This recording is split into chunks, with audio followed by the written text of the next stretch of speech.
My father taught me 5/4 time. One Christmas I got a pair of bongos for Christmas, and he taught me how to play. Da, da, da, da, da, da, da, da, da. Then so I just rocked an octave. Ding, ding, ding, ding, ding, ding, ding, ding. It was a really spare, a little tiny theme. Then I put a bottom end to it. That was it.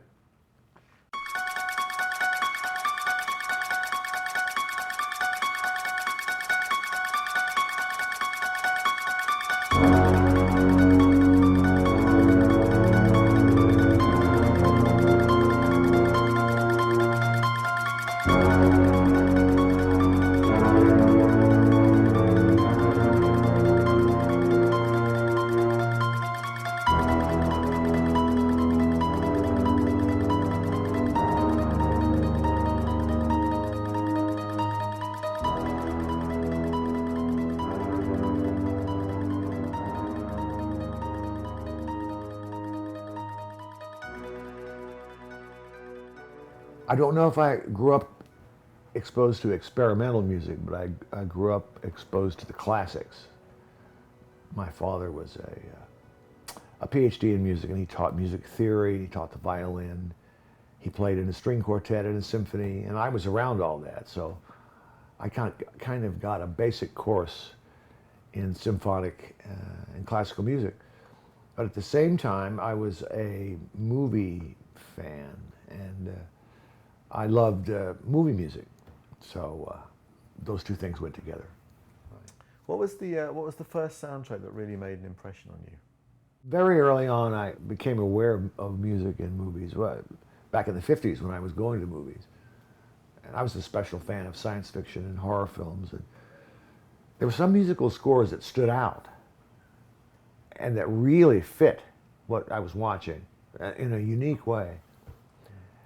And I also went to see other films, and I saw films of Alfred Hitchcock and Howard Hawks and John Ford, and they each had musical signatures to their movies.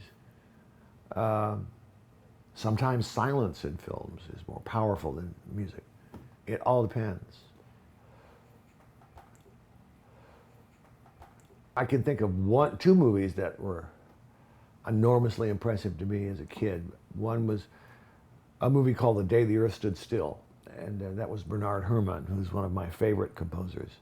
And he did a theremin score for that, and it's completely memorable, very simple, very basic, and yet absolutely essential to that film. And the other is more of an experimental idea. It was a movie called Forbidden Planet. Louis and Baby Baron. That's correct, and that was the first electronic stuff I'd ever heard, and it was unbelievable. I didn't know what these sounds were, but they were perfect for the movie, perfect. My influences came from classical and movie scores. Right. Bernard Herrmann, more than anybody else, because he did maximum effect with simple means. So I was stupid enough to, try to emulate him, and not emulate musically, but something very simple stuff, right. Sometimes repetitive stuff. In Assault on Precinct 13, I think the effect of the electronic sounds are not sort of outer space, futuristic sci-fi. It's much more like it's a cold world, it's a kind of harsh world, fitting the whole vibe of the movie where one of the characters says, there's no more heroes left. The main theme in Assault on Precinct 13 was a riff on two things. One was the Immigrant Song, and that song was ripped off by Lalo Schifrin in the Dirty Harry score. I just took the basic notes, dum da da da dum dum da da da dum dum da da da dum dum da da da dum.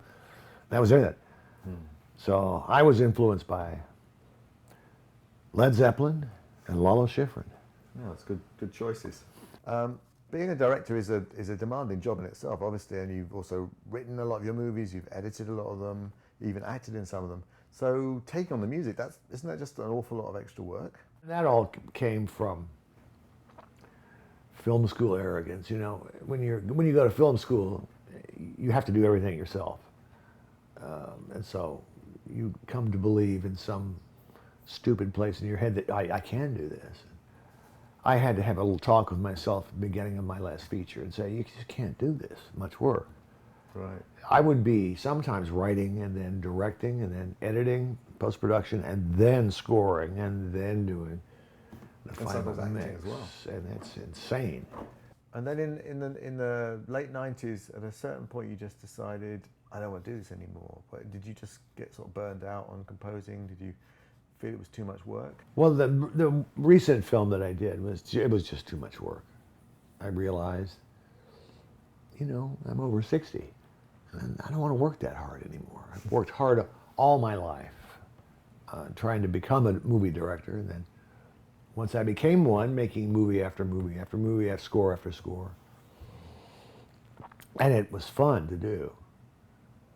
But you needed endless energy. And, working that hard, you give up something of your life. You give up your personal life. You give up the ability to step back from the work and look at it. And so I decided. I also found somebody incredibly talented in the last movie I did. And so I didn't do it. Doesn't mean I won't compose in the future. Well, thank you very much. Thank you. It was easy. Thank you, guys.